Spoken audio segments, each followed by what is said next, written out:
After enjoying playing every Destiny 1 expansion in 2023, I decided to try out the game's raids. Coming into this experience, I had played all 6 of Destiny 2's currently available raids, including the remastered versions of Vault of Glass and Kingsfall. However, I'd never played a Destiny 1 raid. I grabbed a fireteam from my clan, and we tried to do all 4 raids in one sitting. Everyone on the fireteam was a bit rusty, as they had either never played the Destiny 1 raids before or hadn't in years. We ran the raids in release order, starting with Vault of Glass. Because we had all done the Destiny 2 version of the raid, VoG was all about remembering the differences between the remake and the original. Spire and confluxes were largely unchanged in Destiny 2, so they were pretty easy to get through. The main difference was the remake increased enemy density, which led to both encounters feeling slow in Destiny 1 by comparison. Oracles is the first encounter to have substantial mechanic changes. In Destiny 1, you don't have to shoot the oracles in the order they appear, you simply need to shoot every oracle when you see it. This makes the encounter a lot less interesting. Another change made is the number of phases. In Destiny 1, you have to complete substantially more oracle phases, with only 3 spawning each time. This makes the encounter a lot more boring, as once you memorize the spawns, the challenge disappears and just leaves the encounter feeling tedious. Templar and Gorgons are both largely unchanged between the 2 versions, so they were fairly easy for us and are about on par with Destiny 2.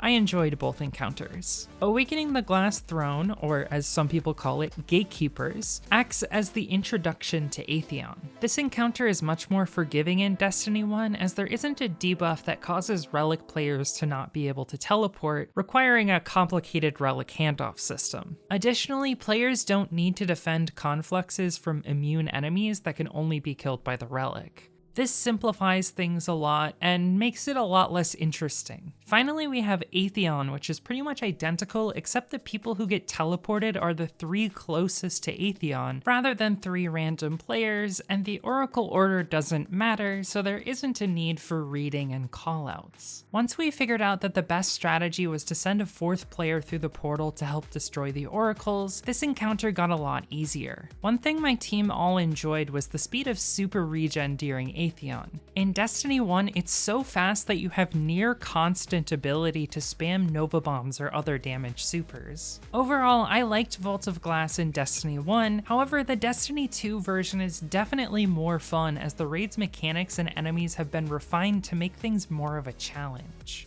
Second, we have Crota's End, which was the first raid that was completely new to me. Crota's End begins by standing on a plate, spawning a bridge. After the bridge has been spawned, the player can run out to a portal that sends them down into the abyss of the Hellmouth. The next encounter is Traversing the Abyss, where players must run through a dark maze from lantern to lantern before they get 10 stacks of Pervading Darkness. Lanterns remove stacks of Pervading Darkness but are consumed after use. Meanwhile, hordes of Thrall rush the players. Once at the end of the maze, the team stands on a plate to spawn a bridge to cross a gap.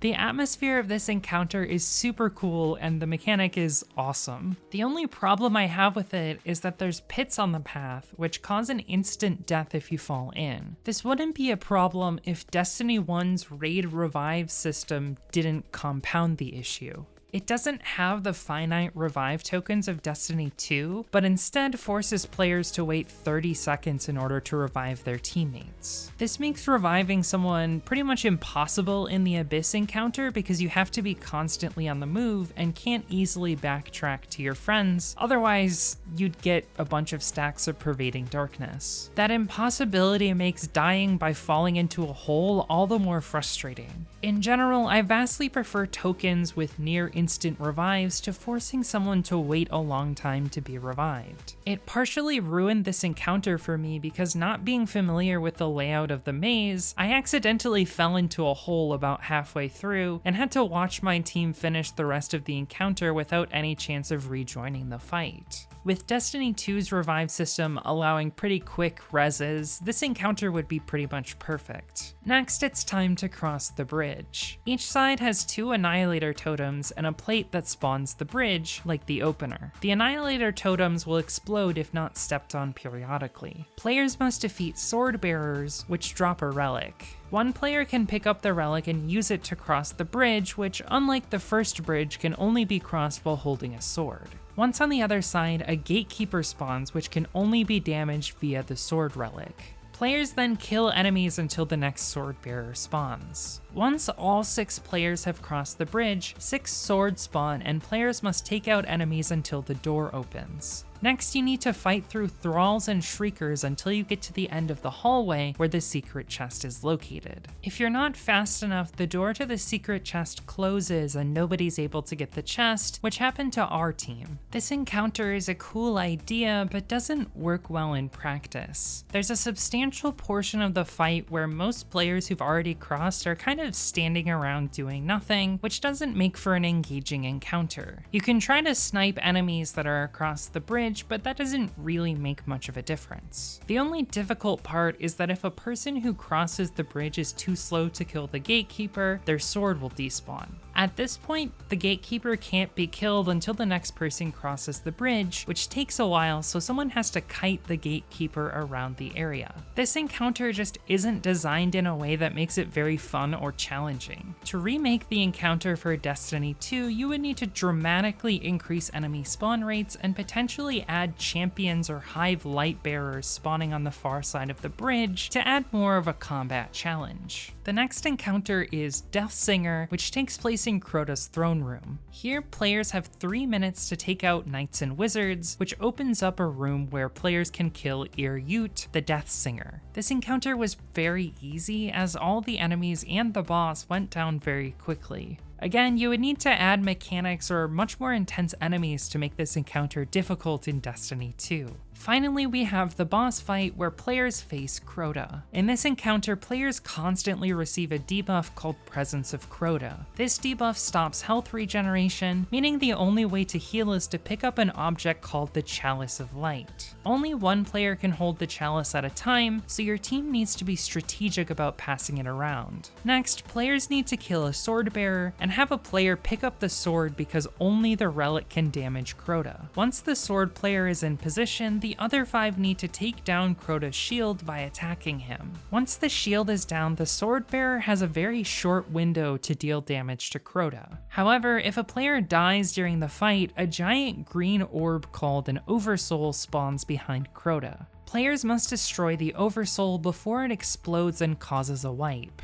I think this encounter could potentially be interesting in Destiny 2, but the game would need to do something to prevent healing grenades, rifts, ward, and well from trivializing the debuff that makes this encounter interesting. One potential solution would be to add Death Tongue Choristers that appear in Season of the Seraph Battlegrounds. These enemies disable Guardian abilities if not dealt with quickly, which would add an extra challenge on top of the Presence of Crota buff. You would also probably want to change the way damage is dealt to Crota by making the Swordbearer responsible for taking out Crota's shield rather than having their teammates do it. This would allow for more dynamic burst damage, similar to something like Atrax in Deepstone Crypt. I'm not sure how well Crota's End would work as a Destiny 2 raid, considering it's the shortest Destiny 1 raid, and is comparable to the now sunset Destiny 2 raid layers. However, I think it would be pretty cool to see it updated for the modern raid experience. One thing I'd like to mention before moving on is that Crota's End features my favorite visual aesthetic of any raid in Destiny 1, especially the Crota encounter. The neon green fire and exploding Oversoul is just beautiful. The third raid is King's Fall, another raid that I'd played in Destiny 2. The relic opener doesn't change much in the remake, except for adding more difficult enemies and making the timing on dunking significantly stricter. Again, this is another situation like Vault of Glass where the original version feels trivial compared to the remake.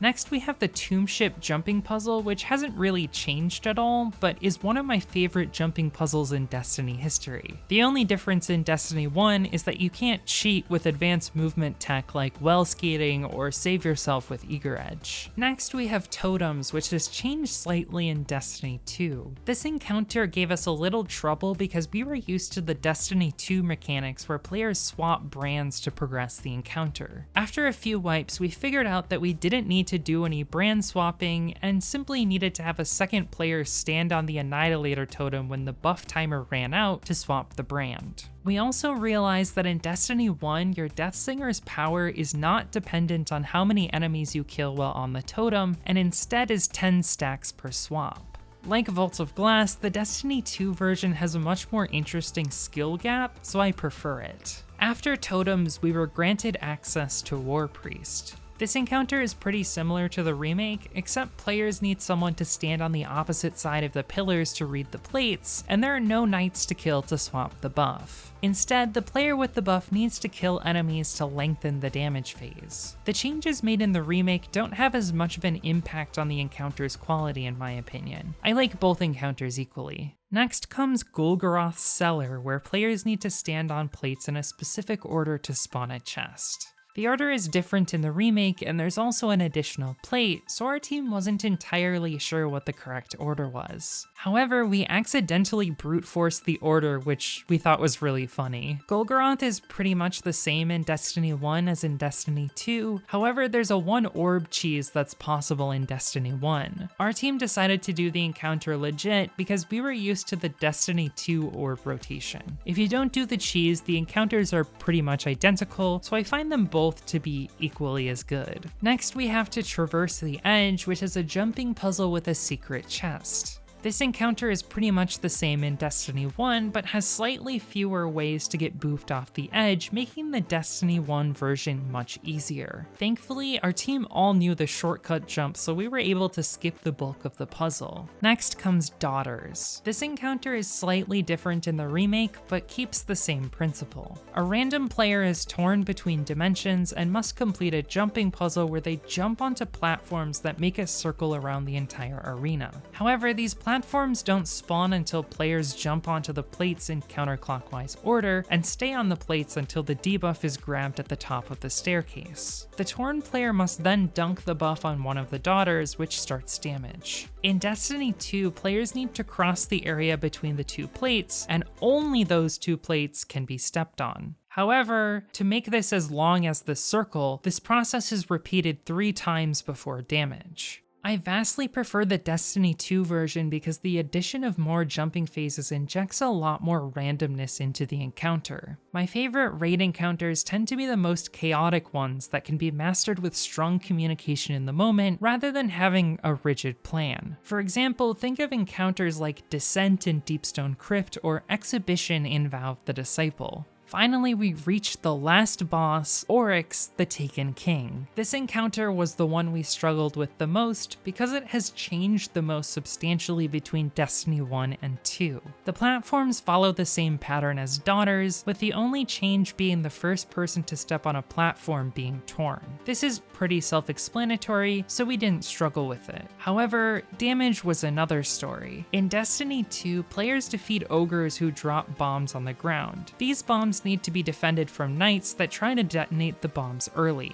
These knights aren't present in normal mode in Destiny 1. In Destiny 2, when Oryx calls upon the darkness, players need to step inside the bombs to detonate them, and then run to the middle where the torn player will have picked up a buff that grants immunity. Anyone who isn't in the immune bubble when the bombs go off dies. Then players do as much damage to Oryx's chest as possible until he goes into enrage where 2 more bombs need to be detonated to allow damage to be dealt. However, in Destiny 1, Oryx's chest opens early and must be shot by anyone who can see it to keep Oryx vulnerable until the bombs are detonated. If done correctly, each bomb takes out 1/16 of Oryx's health bar, meaning 4 perfect phases of all 4 bombs are needed to defeat him. The part we struggled with was realizing we needed to keep shooting Oryx's chest to keep him vulnerable before bombs were detonated, because we were used to using the bombs to stun before shooting the chest from Destiny 2. Once we figured out the proper way to give Oryx the top surgery he deserves, it wasn't that difficult, but the fight was a lot more of a slog than the remake. Again, this is an encounter that is a lot more fun in Destiny 2 because the number of damage phases Oryx takes is dependent on skill and your loadout rather than being fixed unless you make a mistake with one of your bombs. Overall, my opinion of King's Fall is pretty similar to Vault of Glass. The Destiny 2 version is much more exciting, but I did enjoy seeing the original.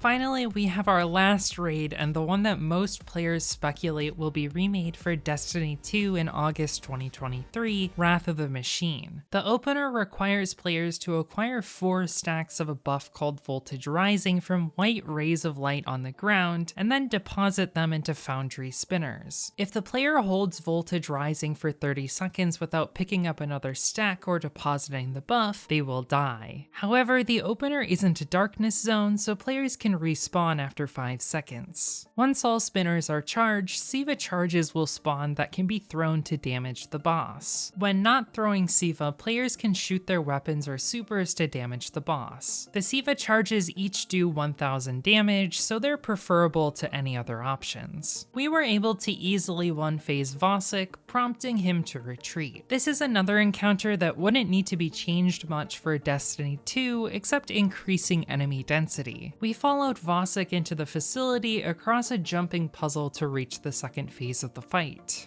In this encounter, players must defeat enemies until 3 Siva charges drop from the ceiling, 1 in each lane of the room. Next, 3 players need to throw the Siva charges at the boss at the same time in order to stun him for damage. Meanwhile, other players need to clear ads and watch the TVs behind the boss. Every once in a while, one of the TVs displays a Siva symbol that needs to be destroyed in order to avoid triggering the wipe mechanic.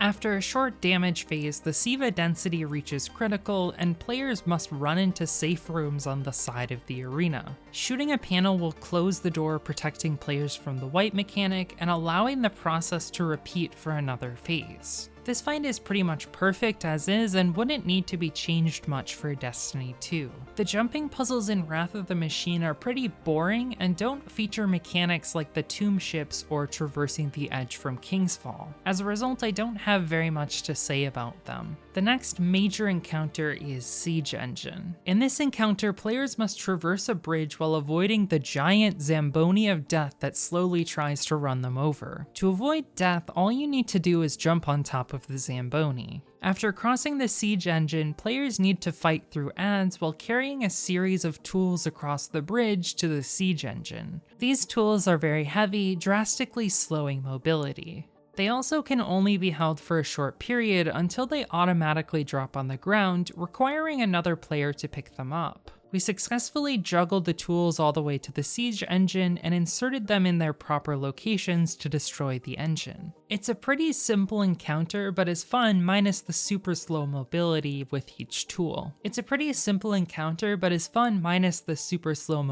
You have when carrying a tool. To change things for Destiny 2, I would recommend increasing the mobility while carrying tools, but lengthening the distance they need to be carried to make the encounter less frustrating.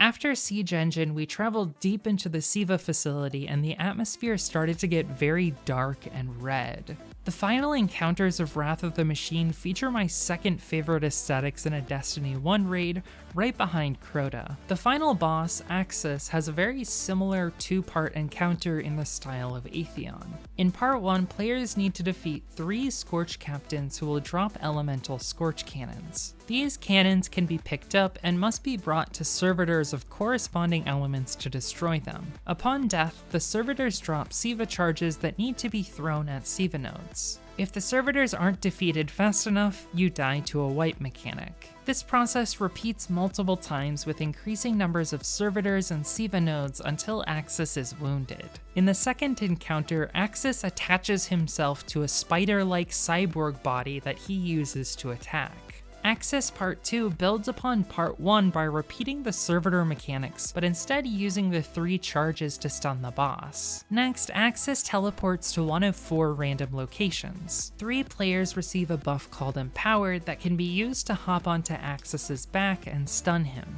Once Axis is stunned 3 times, he's vulnerable to damage. After the damage phase ends, players need to jump onto a platform in the back of the arena to prevent a wipe. The platform disappears after the wipe mechanic, and only 4 platforms exist, meaning Axis must be defeated before the end of the 5th phase to prevent a wipe. Our team struggled with Axis Part 2, in particular we had difficulty surviving and dealing enough damage to complete the fight.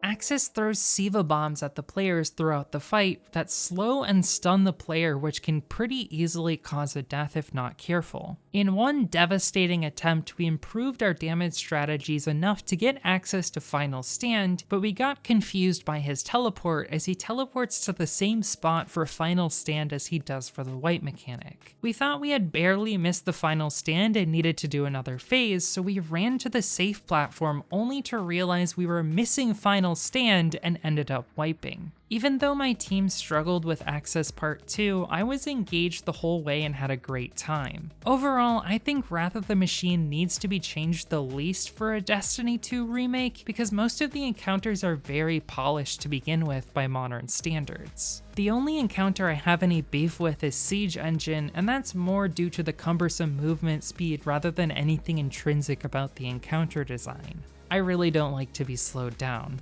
Before I conclude the video by ranking all of the raids, I want to take a moment to discuss some of the differences between the gameplay of Destiny 1 and 2.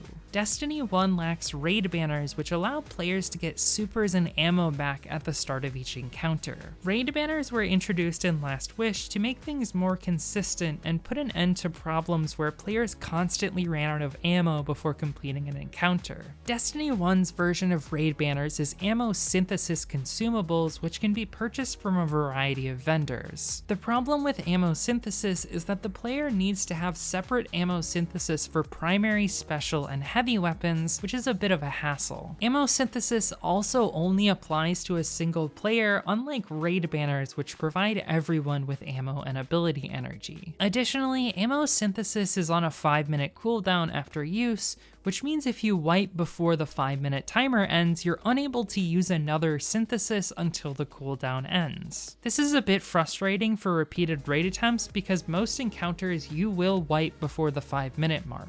By the end of our Wrath of the Machine runs, most of my fire team was out of heavy ammo synthesis, making damage more annoying than it needed to be. Raid banners are a far superior system. Destiny 1 also doesn't have Destiny 2's modern infinite primary ammo system, so it's possible to completely run out of ammo in the middle of a raid, which can be frustrating. I definitely appreciated my time with the Destiny 1 raids. It was fun to learn Crota's End and Wrath of the Machine for the first time, and I'm able to appreciate how far the Vault of Glass and King's Fall remasters have come from the originals. Out of the 4, Wrath of the Machine was my favorite and is probably the most polished and exciting Destiny 1 raid. Next I would put King's Fall, followed by Vault of Glass and Crota's End. I don't dislike Crota's End and actually thought it was pretty fun. Its problem is that most encounters feature frustrating mechanics that take significant portions of the team out of the action for extended periods. I would most like to see Crota's End return to Destiny 2, even though Wrath of the Machine is more likely, because I would like to see what Crota's End could be if it was improved to modern raid standards. Thank you for watching my video. My name has been E4Me, and before you go, I would like to see your Destiny 1 raid rankings in the comments below. Do you agree or disagree with my choices? If you've enjoyed this video, make sure to like and subscribe.